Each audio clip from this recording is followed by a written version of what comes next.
کیا تم نے نہیں دیکھا کہ تمہارے پروردگار نے ہاتھی والوں کے ساتھ کیا کیا؟ کیا اس نے ان کا داؤں غلط نہیں کیا؟ اور اس نے ان پر جھنڈ کے جھنڈ پرندے چھوڑ دیے جو ان پر کھنگر کی پتھریاں پھینکتے تھے، تو اس نے ان کو ایسا کر دیا جیسے کھایا ہوا بھس۔ یمن کا بادشاہ ابرہہ تھا اور یہ ایک عیسائی تھا۔ ابرہہ کے پاس دنیا کی طاقتور فوج تھی، یعنی اس کے پاس کئی ایسے پالے ہوئے ہاتھی تھے جن کو خاص طور پر ٹرینڈ کیا گیا تھا، جو کہ جنگی مقاصد کے لیے استعمال ہوتے تھے۔ جب ابرہہ نے دیکھا کہ لوگ شمال کی جانب کھنچے چلے جاتے ہیں تو اس نے لوگوں سے دریافت کیا کہ تم شمال کی جانب کیا کرنے جاتے ہو؟ تو لوگوں نے کہا کہ ہم وہاں پہ عمرہ ادا کرنے جاتے ہیں، اللہ تعالیٰ کے گھر کا دیدار کرنے جاتے ہیں۔ اس نے کہا کہ میں خانہ کعبہ سے بھی بڑا کلیسا تیار کروں گا اور پھر تم لوگوں کو خانہ کعبہ جانے کی ضرورت نہیں پڑے گی، تم اپنی عبادت یہیں پہ کرو گے۔ جب اس نے بڑے کلیسا کی تعمیر مکمل کر لی تو اس کے بعد لوگوں سے کہا کہ اب تم اپنی عبادت یہیں پہ کرو گے اور خانہ کعبہ جانے کی ضرورت نہیں، اور اگر تم نے ایسا کیا تو میں خانہ کعبہ کو ہی گرا دوں گا۔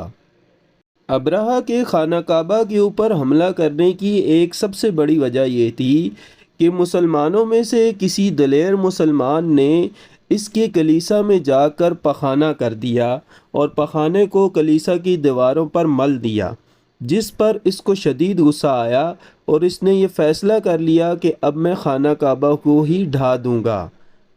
اور ایک بہت بڑے لشکر کے ساتھ جس میں 8 سے 10 ہاتھی تھے، اور ایک ہاتھی تو بہت ہی بڑا تھا۔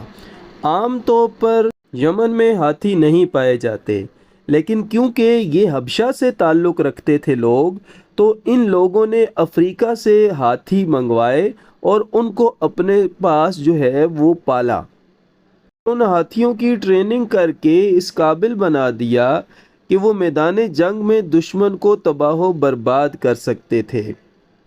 جیسے ہی لشکر خانہ کعبہ کے قریب پہنچا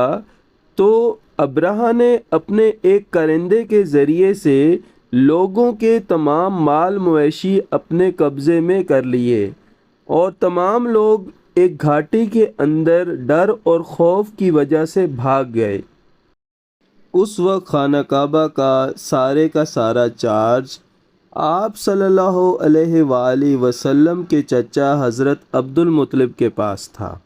اور حضرت عبد المطلب کو جب اس چیز کا علم ہوا تو وہ کچھ حد تک پریشان ہوئے، لیکن ان کو اللہ تعالیٰ کی ذات پر پورا یقین اور اعتماد تھا۔ آپ صلی اللہ علیہ وآلہ وسلم کے چچا ایک رعبدار شخصیت کے مالک تھے۔ ابرہہ نے حضرت عبد المطلب کو اپنے پاس بلایا اور اس غرض سے کہ آپ حضرت عبد المطلب مذاکرات کریں گے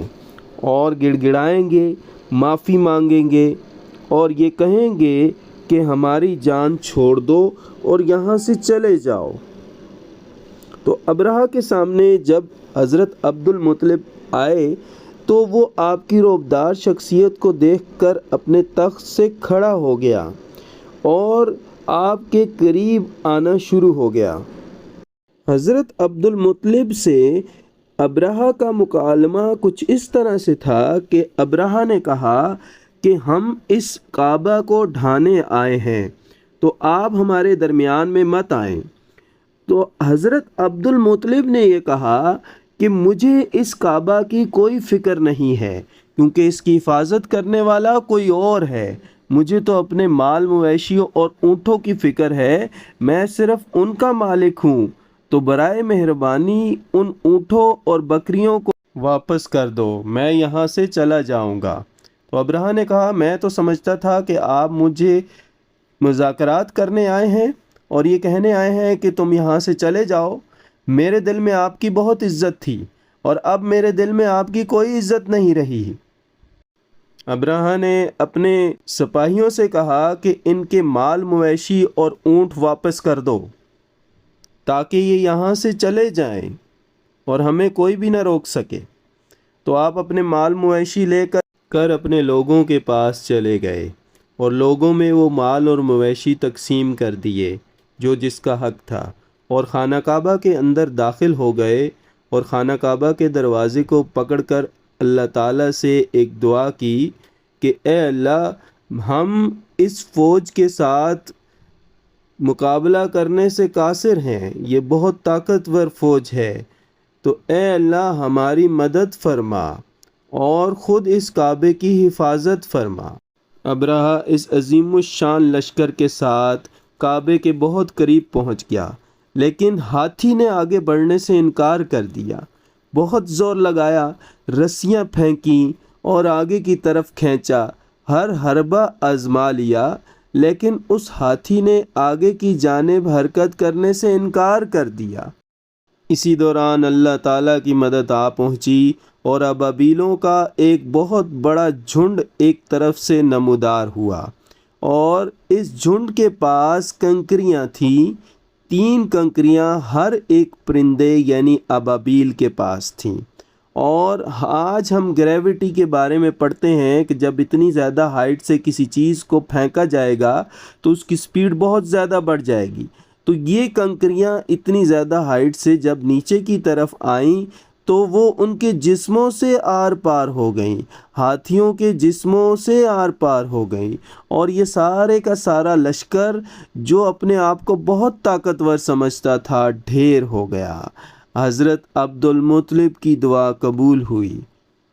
اللہ تعالیٰ کے حکم کو پورا کر کے ان ابابیلوں نے خانہ کعبہ کا طواف کیا